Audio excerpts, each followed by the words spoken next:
নমস্কার বন্ধুরা, তোমরা সবাই কেমন আছো? আশা করি তোমরা সবাই খুব ভালো আছো। আমি খুব ভালো আছি। আজ হচ্ছে পয়লা বৈশাখের পরের দিন। তো আমি সকাল থেকে সেভাবে ভিডিও শ্যুট করতে পারিনি, তো অনেক কাজ ছিল, তাই জন্য কাজটা করছিলাম। তো এখন রান্নাবান্না সব কিছু কমপ্লিট হয়ে গেছে। এখন বাজে সকাল সকাল নয়, দুপুর হয়ে গেছে, দুপুর 1:30টা বেজে গেছে। অর্নিত ঘুমিয়ে পড়েছে, ওকে খাইয়ে দিয়েছি। আর তোমাদেরকে বলছি কি কি রান্না করেছি আজকে, তো চলো দেখো। এই যে ভাত করেছি, শাক ভাজা, আর এই যে ঢ্যাঁড়স আলুর সর্ষে বাটা, কালো জিরে ফোড়ন দিয়ে, আর এই যে ডিমের কষা আজকে করেছি। এটাই লাঞ্চের মেনু করেছি আজকে। প্রচণ্ড পরিমাণে তো গরম পড়েছে। তোমাদের ওখানে কেমন গরম পড়েছে অবশ্যই কমেন্ট করে জানাবে। এত রোদ্দুর, মানে এই ব্যালকনিটা এসে যে দাঁড়াবো সেই সুযোগও নেই, মানে এত তাপ আসছে। যেহেতু সামনে হাই রোডের তাপটাও এখানে আসছে, মানে ব্যালকনিতে আসলে সেই যেন মুখে ঝলসে যাচ্ছে মুখটা একদম। দেখো তোমরা কতটা রোদ্দুর, খালি দেখে বলবে তোমরা। আর তোমাদের ওখানে কেমন গরম পড়েছে অবশ্যই কমেন্ট করে জানাবে, বুঝেছো? খুব রোদ্দুর, রাস্তাঘাটে তেমন লোকজনও নেই, প্রচুর পরিমাণে রোদ।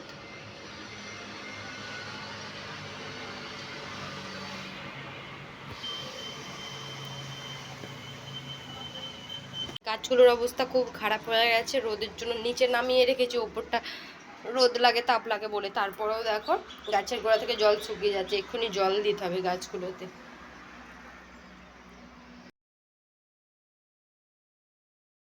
আজকে হচ্ছে নেক্সট ডে, পরের দিন। কালকের ভিডিওটা পুরো কন্টিনিউ করতে পারিনি আমি, তো ভাবলাম আজকে সকাল থেকে আবার শুরু করি।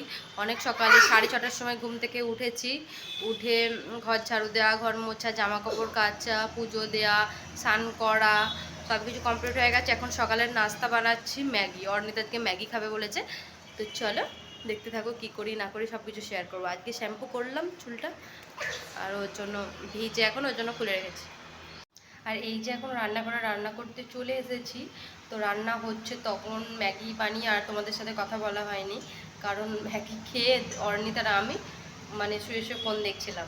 আর এত গরম, পাখার তলা থেকে সরতে ইচ্ছা করছে না, তাই জন্য এখন রান্না করতে এলাম। তো ভাবলাম শেয়ার করি তোমাদের সাথে। তো কি রান্না করছি দেখো তোমরা। এই যে ডাল হচ্ছে, ডাল ফুটছে এখনো, আর লাউ আর আলু দিয়ে একটা তরকারি করব। আর দেখা যাক এরপরে কি আর করি। এই যে রান্না করছি আমি এখনো, লাউয়ের তরকারি হচ্ছে। তো চলো দেখো লাউয়ের তরকারিটা কেমন করে। এই দেখো লাউয়ের তরকারি হচ্ছে এখনো। এই যে রান্না করছি, গরমের জন্য ভালো লাগছে না একদম রান্নাঘরে থাকতে। তোমাদের ওখানে কেমন গরম পড়েছে অবশ্যই কমেন্ট করে জানাবে, ঠিক আছে?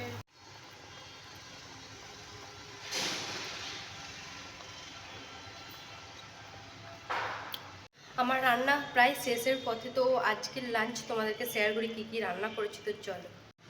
এই যে ভাত করেছি, আর এই ভাজা মাছটা অর্নিতে, আর তার সাথে ডাল, আর লাউ দিয়ে আলু দিয়ে কালো জিরে ফোড়ন দিয়ে একটা তরকারি মাখা মাখা।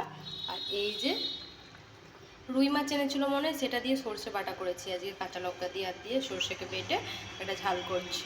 এটাই আজকে লাঞ্চের মেনু। এই যে এখন বিকেল 4টে বেজে গেছে। তো আজকে ভেবেছি একটু লাউ ফুরুলি করব, লাউয়ের বড়া। তো আগে ভিডিওটা আমি পোস্ট করেছিলাম, তোমরা দেখেছো সবাই। অর্নিতের পাপা খুব খেতে ভালোবাসে, তাই জন্য আমি বানাবো আর কি। আজকে বানাবো নারকেল কোড়া দিয়ে, আরও সুন্দর, আরও টেস্টি লাগে খেতে। তো চলো দেখো, দেখতে থাকো তোমরা। এই যে লাউগুলো এখন কেটে নিয়েছি, কেটে ধুয়ে নিয়েছি। এইগুলো এবার এই যে ঘষনি আছে একটা, এটা দিয়ে ঘষবো।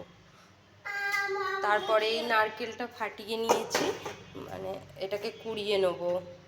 অনেক কাজ আছে, এগুলো ঘষতে ঘষতে অর্ধেক টাইম চলে যাবে। ঘষে রাখা লাউটাকে একটা বড় পাত্রের মধ্যে নিয়ে নিয়েছি, তার মধ্যে আগে থেকে ভিজিয়ে রাখা চিনি সুজিটা ঢেলে দিলাম। তারপর লাউ, সুজি, চিনির মিশ্রণের মধ্যে ময়দা, নারকেল কোড়া আর নুন দিয়ে ভালো করে মেখে নিতে হবে, যেন মাখাটা নরমও না হয়ে যায় আর শক্তও না হয়ে যায়, একটু থিক টাইপের হবে আর কি, বড়া যেমন ভাজে সেই রকম হবে। এই যে এটা মাখিয়ে রেডি করে নিয়েছি, থিকনেসটা বুঝতে পারছো তো তোমরা, এইরকম টাইপের হবে। আর ভাজার আগে রিফাইন্ড অয়েলে ভাজতে হবে। ভাজার আগে মৌরি আর একটু খাবার সোডা দিয়ে মেখে নিয়ে তারপর আস্তে আস্তে ছোটো ছোটো করে বড়ার মতো করে ভেজে নিলেই রেডি হয়ে যাবে, ঠিক আছে? আর যখন ভাজছি তখনও দেখাবো তোমাদেরকে, দাঁড়াও। এই যে খাবার সোডা দিয়ে দেবো, আর হচ্ছে মৌরি, যে মৌরি দিয়ে মেখে এবার ভেজে নেব। এই যে তেলের মধ্যে দিয়ে ভেজে নিচ্ছে, ভেজে নিলেই রেডি হয়ে যাবে। এই যে বানিয়ে ফেলেছি, এইরকমভাবে দেখতে যেমন আকার করবে সেরকমই হবে। আর এই যে হচ্ছে অর্ণিতকে খেতে দিয়েছি, অর্ণিত এখন খাচ্ছে এখানে বসে বসে। রাস্তা দিয়ে লরি যাচ্ছে, হয়েছে প্রচুর আওয়াজ হচ্ছে, কিছু শোনা যাচ্ছে না। যে আমি নিয়ে নিয়েছি, আমি খাচ্ছি এখন। মানে লাউ দেওয়া হচ্ছে বলে বোঝাই যাবে না, এত সুন্দর লাগে খেতে। তোমরা একবার ট্রাই করবে অবশ্যই, এটা আমার মায়ের রেসিপি। আমার মাকে ছোটোবেলা থেকে করতে দেখেছি। লাউ খাই না, কিন্তু লাউয়ের বড়া হলে আমরা প্রচণ্ড ভালো খাই। তো অবশ্যই জানাবে কে কে বানিয়েছো, ঠিক আছে? কমেন্ট করে, ঠিক আছে? তো বন্ধুরা, আজকের ভিডিওটা এখানেই শেষ করছি। ভালো লেগে থাকলে লাইক, কমেন্ট, শেয়ার, সাবস্ক্রাইব করতে একদম ভুলবে না। ভালো থেকো, সুস্থ থেকো, টাটা, বাই বাই।